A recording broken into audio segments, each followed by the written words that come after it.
You ever have a day that starts out like any other, just you, your plans, and a little bit of hope, and then one tiny moment shoves your whole life into the spotlight? That's exactly what happened to me, Jasmine Wilson, sitting up in first class, fingers trembling as I uncorked my own bottle of Royal Heritage champagne, the same label that carries my name, the same name that built a luxury empire from a Harlem kitchen table. Yeah, that happened. And it all started because a flight attendant refused to serve me the drink everyone else was enjoying, not realizing she was denying the founder and CEO of the fastest-growing Black-owned beverage brand in America. You know what I mean? You walk into a space you fought like hell to get into, only to find out the door still doesn't swing open as wide for you. But let me back up a sec. Growing up, I never dreamed about luxury, just security, a roof that didn't leak, a fridge with food, a future that didn't feel like a maybe. My grandma Eloise, God bless her, raised me after my parents died in a car crash when I was 8. She was love and tough lessons bundled together, teaching me to cook, to save, and to never let anyone tell me where my hands belonged. Your hands were made to create, not just to serve, she'd say, over pots of red beans and rice. Those words chased me through every struggle at Spelman, through 3 jobs and sleepless nights, through the moment I realized not a single Black-owned champagne brand graced the shelves where I worked weekends at a wine shop. When my manager told me, "Black folks don't make this stuff. They drink what we sell," I just nodded, but inside something shifted. That seed became Royal Heritage champagne. It took a decade, 10 years where I watched my friends buy houses, start families, go on vacations. Meanwhile, I poured every penny, every weekend, every sorry I can't make it tonight, into learning fermentation, business plans, and how to navigate an industry that pretended not to see people like me. 47 investors said no, all with the same smile. Would Black customers really buy premium champagne? Could I handle luxury? But number 48, Tanya Michaelsa, Black woman, finally said, "I see why this matters." $500,000 and a handshake later, I launched Royal Heritage, building from my grandmother's kitchen table to a California vineyard, determined to make something no one could ignore. First run, sold out in 2 weeks. Second run, faster. But the doors didn't swing open every step. Someone questioned if I was right for the market. Retailers hesitated, distributors dodged my calls, industry press looked the other way. I vented to Grandma. "Sometimes I feel like I'm banging my head against a wall." She just smiled. "Walls come down, baby, especially when you hit 'em hard enough." She was right. 3 years in, we took home our first international award, outscoring those old European houses. Now, with a shot at a deal that would put my bottles in restaurants and hotels across the globe, I was on a flight to Paris, ready for the big time. That's where things got cinematic. I'm not talking about red carpets. I mean the kind of slow-motion humiliation where you can feel every stare. I check in. First class? To Paris. The agent's eyebrows practically leapt off her face, running my ID again for good measure. Boarding? Same script. The flight attendant, Veronica Caldwell, looked right through me. I took my seat 2A, right where I belonged, and waited while she fussed over the other passengers. Pre-flight champagne for them. Nothing for me. I waited, trying to give her the benefit of the doubt. Maybe she's busy. Maybe she'll come around. Nope. 2 white folks board late, get drinks right away.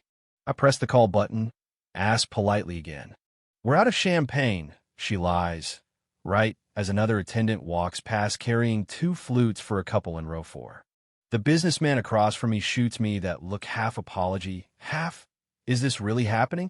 I keep my cool, ask to speak to the supervisor.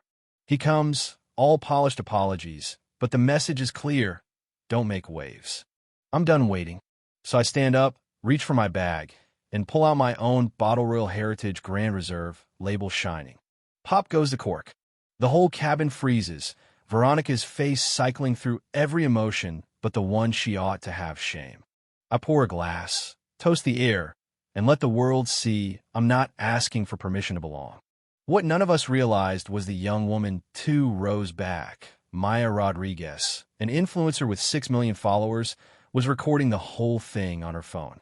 By the time we hit cruising altitude, her video is flying across the internet. Watch what happens when this black woman CEO is refused champagne by the crew, but serves her own. 10,000 views in minutes. 100,000 before we even hit the Atlantic. Hashtags pile up. Champagne justice, flying wild black, royal heritage. The comments are a mix of outrage and awe. Who is this queen? That attendant better be fired. Suddenly, my name, my brand, my moment of quiet resistance is trending. 3 hours later, the video's at 3 million views. People on the plane are now side-eyeing Minute just for what happened, but because they're seeing it blow up in real time. A woman in a designer suit leans over.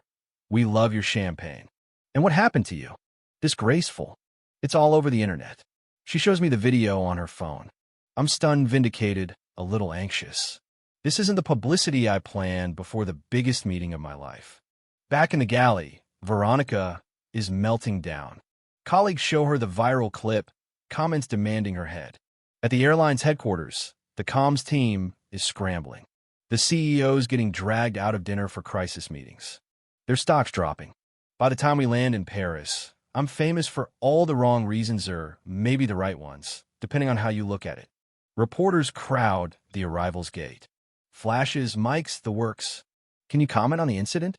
Was this your first time experiencing discrimination?" I give him the short version. "I came here to expand opportunities for diversity in luxury, not to become a hashtag." My phone's blowing up. Oprah's people want to talk. Civil rights groups. Even my website crashes from all the traffic. Retailers are selling out. Customers are sending love. Celebrities are tweeting support. But the airline? Their statement is the usual corporate drivel. "We take allegations seriously. Administrative leave pending review." It only makes things worse. Now champagne justice is the top trending topic worldwide. When I finally make it to my distributor meeting, the vibe's frosty. Half the execs are suddenly unavailable.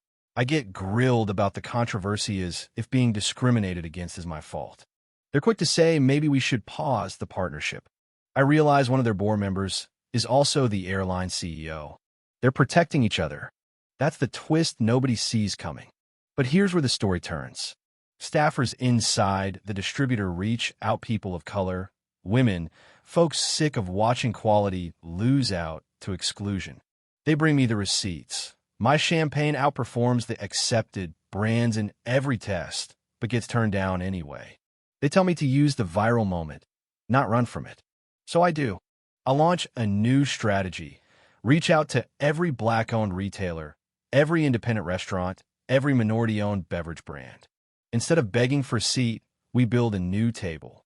Suddenly, our sales spike, social media explodes, and other companies want to join the movement. My competitor, Marcus Whitfield, a white guy also locked out for different reasons, reaches out to partner, not compete. We put our strengths together. The next day, the airline UPS their offer. Hush money, a lifetime of first class, just sign an NDA. I say no thanks. Not interested in being silenced.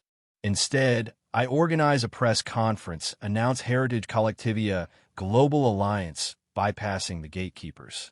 As we gather, the distributor tries to upstage us with their own press event.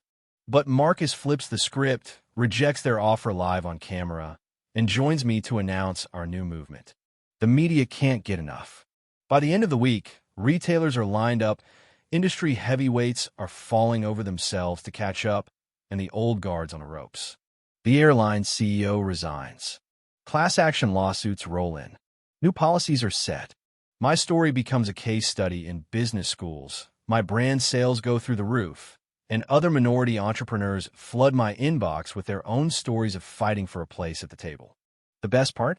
6 months later, standing in our new Paris HQ, surrounded by friends, partners, my grandma by my side, we pop open that same bottle I uncorked on the plane, now preserved in a glass case, engraved with "Pour Your Own."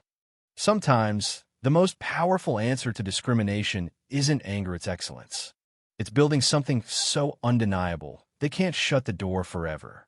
So tell me, have you ever been forced to build your own table when the world said you didn't belong? What did you do? Did you take your shot or walk away? Drop your story in the comments. Hit that like button if you believe in changing the game instead of waiting for permission, and share this with someone who's ready to pour their own. Because trust me, sometimes that pop of the cork is the sound of history cracking wide open.